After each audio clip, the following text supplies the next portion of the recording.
20 years came and went since that awful night my brother went missing. Oh, what an awful time it was.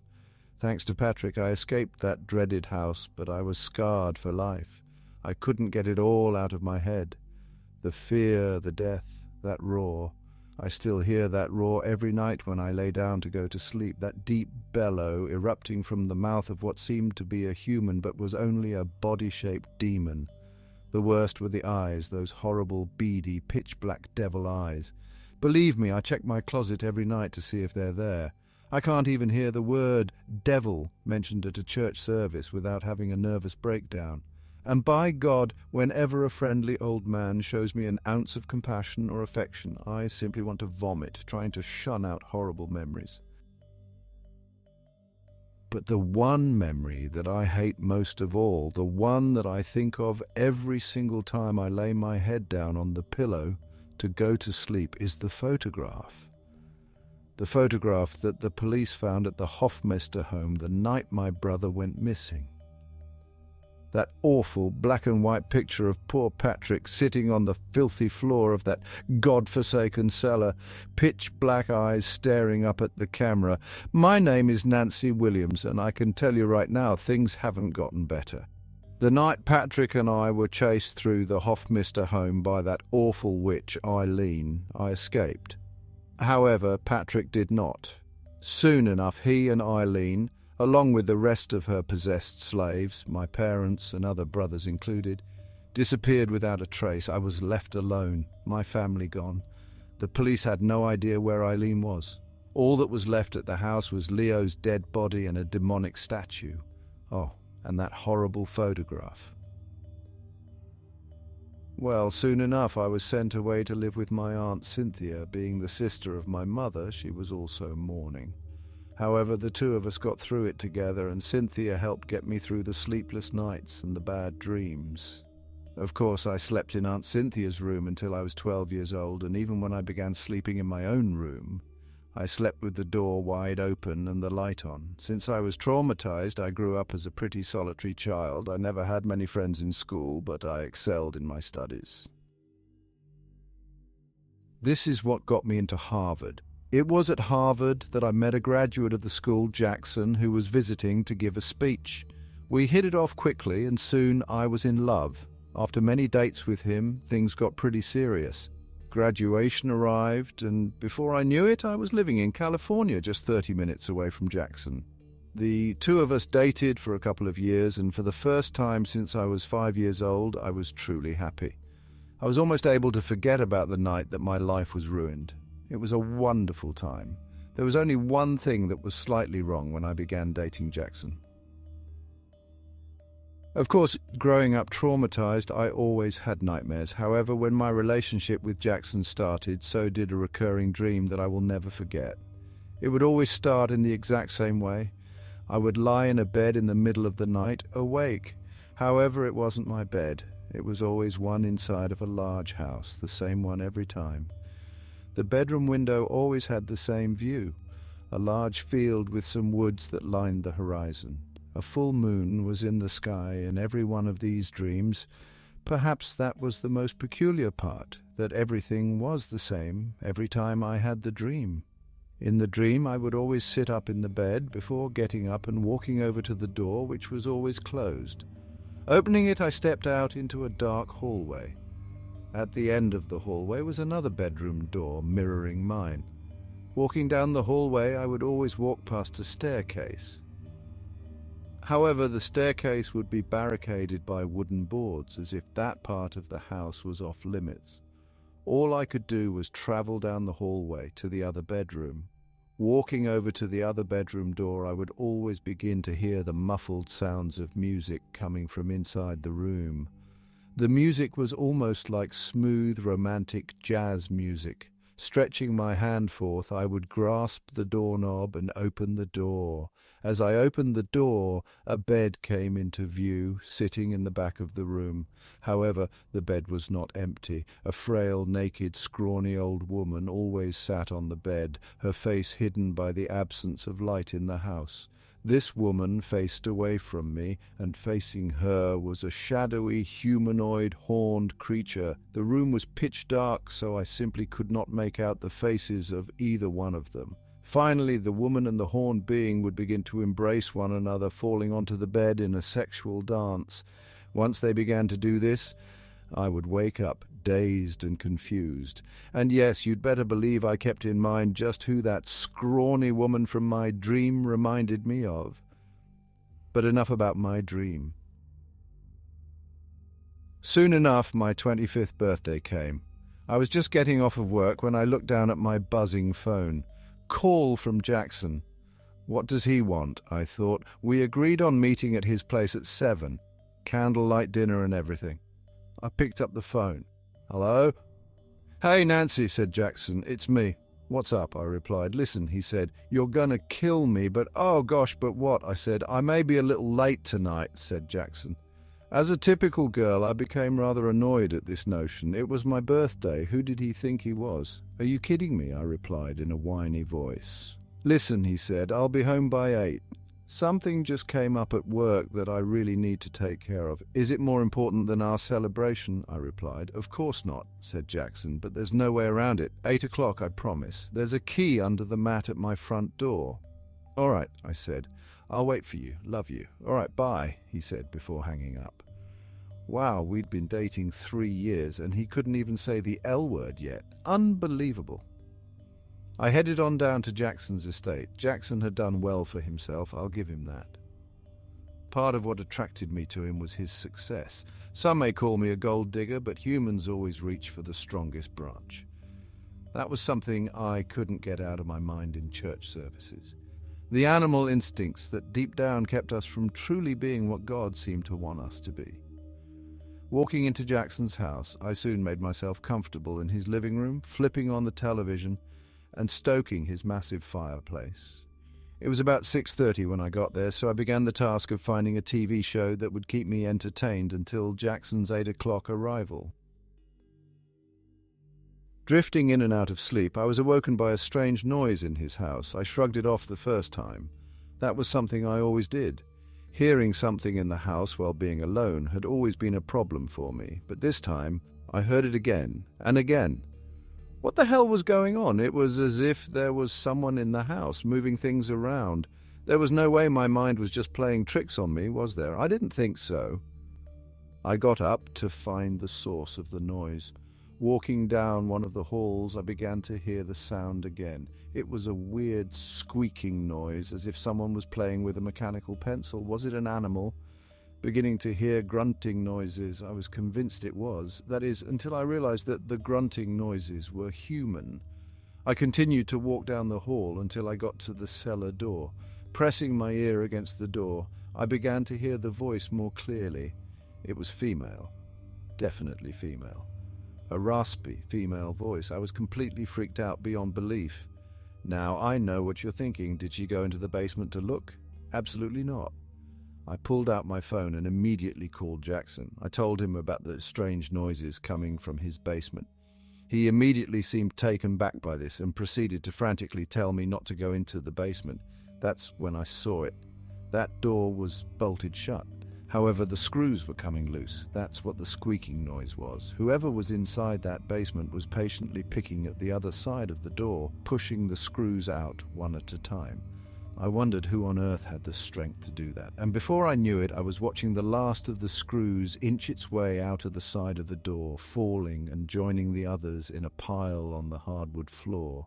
As Jackson frantically yelled my name over the phone, whoever was on the other side of the door yelled out, "Nancy!" The door flung open and slammed into me, knocking me to the ground. I knew I recognized that voice. Standing in the doorway was that scrawny, rotting, corpse-like witch named Eileen Hoffmister. She was shackled, but still, unfortunately, able to walk. It was like a nightmare, but it was one I couldn't wake up from, no matter how desperately I wished to. Eileen did not look happy to see me in the least. She looked even worse than she did the last time I had seen her, all those years ago. Her skin was decaying, sickly green in appearance, her hair was thin and stringy, and her eyes were now a milky white. Most of her teeth had fallen out, and the ones that hadn't were crooked and rotten. Eileen?" I stammered out. Eileen didn't even answer. That monstrosity of a woman lunged at me, throwing herself on my back. I desperately tried to crawl away from her, trying to escape. That rotting person smelled worse than any open sewer one could possibly imagine. Eileen began to attempt wrapping her chains around my throat. I used all the strength in my body to prevent this from happening. "Now I'll take you to my world, Nancy," said Eileen. Eileen got up and began dragging me by my feet toward the basement. Her strength was incredible. It was because she fed off of the devil, just like any witch would. Before I knew it, I was being dragged down the stairs of the cellar. The witch flung me onto the hard, filthy floor. Looking up and coming to my senses, I immediately got a look at her living conditions. Bowls with food and water were put out for her, and the floor was littered with chicken bones and other rotting food items. "I can't believe my luck," shouted Eileen. "Looks like I'll be able to get you after all." I looked up over my shoulder just in time to see Eileen start to lunge at me again. However, this time, a pair of hands came up from behind her and grabbed her shoulders. It was Jackson. He grabbed her by the shoulders and threw her to the ground, throwing himself on top of her in an effort to restrain her. "Mom, don't make me do this!" shouted Jackson. "Mom!" I couldn't believe my ears. Jackson's last name was Haley, not Hoffmister. How could this be? Eileen continued to struggle and growl at Jackson, nipping at his hands in an attempt to get him off. After much wrestling between the two, I got up and began looking for a weapon. Anything to bash Eileen's brains in.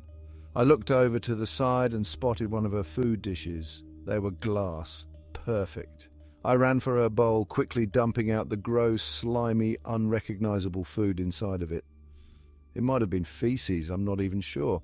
I broke the bowl on the ground, creating a sharp hunk of glass that could be used to kill Eileen once and for all. I rushed toward Eileen, who was still pinned to the ground by Jackson. Jackson noticed me and got up off of Eileen in an attempt to stop me. "Stop!" he cried. "Nancy, don't do it." Eileen, now free from Jackson's restraint, got up and rushed at me as well. I reared back, and just as she got within my reach, I blindly swung at her with the shard of glass. For a moment, everything just seemed to freeze. The yelling stopped. Jackson stopped rushing at me, and so did Eileen. I then noticed Eileen's throat begin to drip blood before the red liquid began gushing out like a river. She fell backward, and that was it. Just like that, the nightmare that had haunted me for years was defeated. Jackson fell to his knees, completely shocked. He had some explaining to do. In short, Jackson told me that he was indeed Eileen's son. He was born into her household but was immediately miserable. His parents constantly beat him and tried to force him to worship the devil. Of course, this led to Jackson changing his name once he turned 18. He wanted nothing to do with them. However, after Eileen had ruined my life and ran off with Patrick and her possessed slaves, Jackson went looking for her after hearing police reports. It turned out that Jackson knew exactly where to find her, at an old ritual site that she had always taken him to as a kid. Against his will, of course. At that point, all of her possessed slaves had died off. Rather than turning her into the police, Jackson suckered her into his home, pretending that he would begin practicing witchcraft. Once he got Eileen into his home, he locked her up and began the process of trying to convert her to Christianity. He couldn't see his mother be damned to hell, no matter how awful of a person she was. Of course, his attempts were in vain. Eileen was to stay a witch, no matter how great his efforts. I explained my history with Eileen to Jackson. I told him of the kidnappings and everything else that horrible hag put me through. I also told him that I never wanted to see him again. How could I have? He was a freak just like her, keeping his own mother locked up in a basement, his murderous hag mother at that. In the middle of our argument, Eileen's dead body began to quiver. The two of us froze, terrified. Her body continued to quiver before beginning to violently shake. Orange light began to encircle her corpse. The two of us then watched in terror as a ghastly, slimy demon began to crawl out of the ground next to Eileen's body. Once it noticed us, its face lit up and it smiled. Its voice was surprisingly human-like. "Hello, Jackson," it said. Jackson didn't respond. The two of us stood there in fear. I began to turn away and walk toward the stairs, wanting to escape this madness. However, the basement door slammed by itself before I even got to the first step. I looked back at the demon. "Oh, won't you stay?" said the demon. "We don't get much company down there. What else could I have done?" All Jackson and I could do was stand there and look at this filthy little creature on the floor, which began examining Eileen's body. It proceeded to look back up at Jackson. "Oh, how disappointing," exclaimed the demon. What's disappointing?" replied Jackson. "You don't have your father's eyes," said the demon. Jackson immediately developed an expression that was filled with disgust. "Leo's eyes," he said. "Yeah, I'm happy I don't have those. That rotten creep can—" "No," said the demon. "Not Leo's. Your father's." Jackson looked confused. "Excuse me," said Jackson, now more perplexed than afraid. "You don't know?" said the demon, surprised. "Old Nick always had a thing for your mother." Jackson's face went completely white. "Old Nick, that's when it hit me. That dream I used to have, it was Eileen. Eileen and Old Nick. The devil. In my dream, Eileen and the devil embraced one another in courtship, but the dream never showed me the offspring.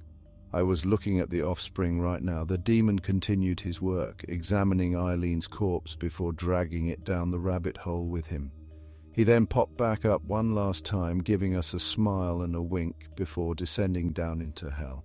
Jackson's legs began to wobble before he fell backward, landing on the hard basement floor. The pain he must have felt from that fall didn't seem to affect him in the least. He just stared up at the ceiling, mouth gaping open as if the whole world had just crashed down on him. And in a way, that's exactly what the case was. The questions that must have raced through his mind, mine too. How is he the devil's son? He doesn't look like a demon. Jackson is a nice man. How could this be? Jackson simply would not respond to me, so I left. I never went back to that house, nor did I ever talk to him, not when I couldn't sleep, not when I began having nightmares. Not even when I began to get depressed and lonely. Not when I found out I was pregnant. The only person I'd ever had sex with in my entire life was Jackson, son of the devil. My heart sank as I realized this. I was pregnant with Jackson's child, and Jackson was the devil's child. He was also Eileen's child. That meant that not only was Eileen the grandmother of my child, but the devil was the grandfather. Eileen was my mother-in-law, and the devil was my father-in-law. These thoughts were the only thoughts left in my mind, racing around 1,000,000 miles per hour. I sank to my knees as I stared at the pregnancy test, and I felt my stomach. Through my fear, it was almost like I could feel my stomach get bigger. I dreaded the day I could feel that little angel face in there kick. What could I do? Would the devil do something awful to me for getting an abortion? Could I just commit suicide? If I committed suicide, would I go to hell for it? If I gave birth to the baby, would I be the mother of a demon? That last question was the only one I knew the answer to. The answer was yes. A demon was growing inside my womb. Old Nick's grandchild was growing inside of my belly. Eileen's grandchild was growing inside of my belly. We were all just one big happy family. If you enjoyed this haunting tale, don't forget to like and subscribe for more spine-chilling stories.